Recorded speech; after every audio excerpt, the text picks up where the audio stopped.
بسم اللہ الرحمن الرحیم اللہم صلی علی سیدنا و مولانا محمد وعلی آل سیدنا و اصحاب سیدنا و مولانا محمد وبارک وسلم وصلی علیہ۔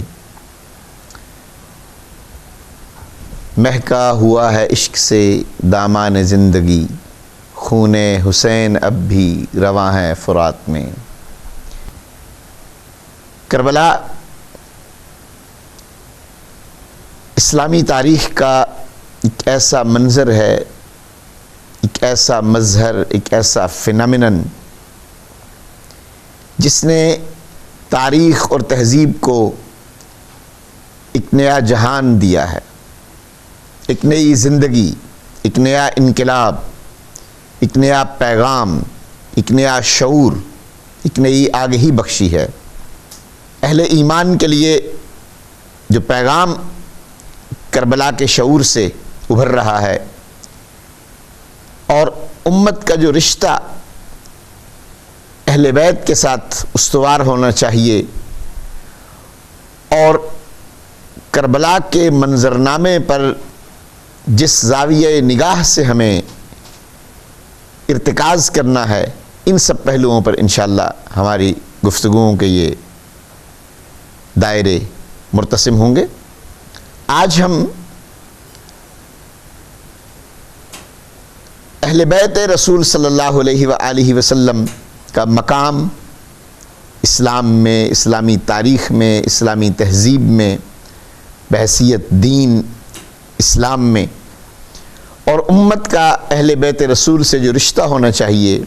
قرآن، حدیث اور اسلامی مزاج اور شعور کے حوالے سے اسے سمجھنا چاہتے ہیں۔ ناظرین محترم، خطبہ حجۃ الوداع کی بعض روایات میں یہ الفاظ ہمیں ملتے ہیں کہ حضور سرور کونین صلی اللہ علیہ وآلہ وسلم نے ارشاد فرمایا، ترکت فیکم شیئین ما ان تمسکتم بہما لن تضلوا، کتاب اللہ و عترتی۔ اے لوگو، میں تم میں دو چیزیں ایسی چھوڑ کر جا رہا ہوں جن کے ساتھ تمہارا تعلق جڑا رہا، رشتہ مضبوط استوار رہا، تو تم گمراہ نہیں ہوگے۔ ایک اللہ کی کتاب قرآن حکیم، اور دوسری میرے اہل بیت۔ قرآن حکیم کی ایک آیہ مقدسہ جو سورہ شورا میں ہے، عام طور پر اس حوالے سے سمجھی پڑھی بیان کی جاتی ہے۔ قُل لَا أَسْأَلُكُمْ عَلَيْهِ أَجْرًا إِلَّا الْمَوَدَّةَ فِي الْقُرْبَى، فرما دیجئے اے میرے رسول صلی اللہ علیہ وسلم، اے لوگو، میں اپنی اس دعوت و تبلیغ کی جد و جہد اور تمہارے لیے رحمتوں بھرے اس مجاہدے ریاضت، اس مسلسل دعوت دین کے سارے عمل اور تسلسل کا کوئی صلہ، کوئی انعام، کوئی بدل نہیں چاہتا،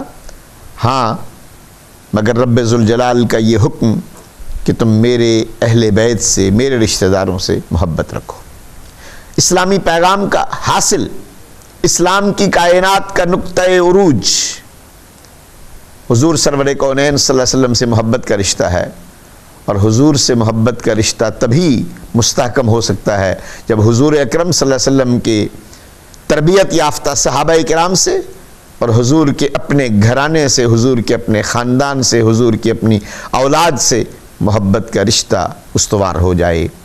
حضور کی محبت اس وقت تک مکمل ہو ہی نہیں سکتی جب تک حضور کی نسبتوں کی محبت اس محبت میں شامل نہ ہو جائے۔ اس لیے ہمیں وہ احادیث طیبہ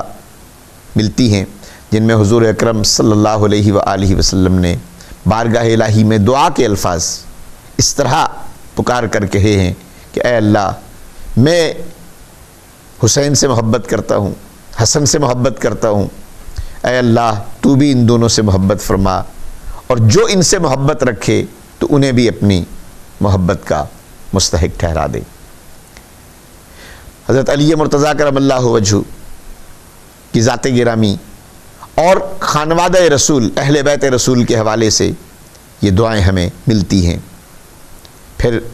وہ الفاظ کون بھول سکتا ہے احادیث طیبہ کے، فاطمہ تو بضعۃ منی، فاطمہ میرے وجود کا ٹکڑا ہے، جو اس سے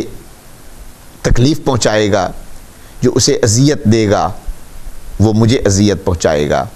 تو سیدہ فاطمہ رضی اللہ تعالی عنہا کو حضور اکرم صلی اللہ علیہ وسلم کی عالی وقار صاحبزادی ہونے کے ناطے یہ مقام حاصل ہے، اور یہی مقام ان کی باقی ہمشیرگان کا ہے، یہی خاندان رسول کا مقام ہے کہ خانوادہ رسول کے کسی فرد کو اذیت پہنچانا رسول اللہ صلی اللہ علیہ وسلم کو اذیت پہنچنے کا سبب بنتا ہے، اور یہ چیز اللہ اور اللہ کے رسول کی نگاہ میں اور کائناتی عقل و دانش کے ہر حوالے سے یقیناً قابل سزا جرم ہے کہ ہم اللہ کے رسول کو اذیت پہنچا دیں، ان کے خاندان کو اذیت پہنچا دیں۔ نہیں ہوتی۔ دوستان عزیز، نماز تو آپ بھی پڑھتے ہوں گے، جی ہاں، ہر شخص نماز پڑھتا ہے جو مسلمان ہے، اور جو نہیں پڑھتا وہ بھی نماز کی قدر و منزلت اور عزت اور نماز کی حرمت اور نماز کی اہمیت اور فضیلت سے بے خبر نہیں ہے۔ ہر شخص جانتا ہے کہ رب ذوالجلال کی بارگاہ میں روز محشر سب سے پہلے نماز کا سوال ہوگا، سب سے پہلے نماز کا حساب ہوگا، اور دین کے تمام تعلیمات کا حاصل اور جوہر اہمیت کے اعتبار سے بھی، اثرات کے اعتبار سے بھی نماز میں یکجا دکھائی دیتا ہے۔ تو نماز میں اہل بیت رسول پر درود و سلام بھیجنا کس قدر لازم اور ضروری قرار دے دیا گیا۔ ہاں،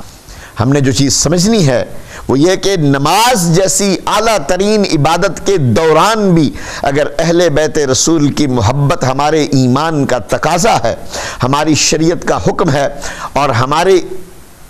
زندگی کا حاصل اور معراج بن جاتا ہے، تو پھر ہمیں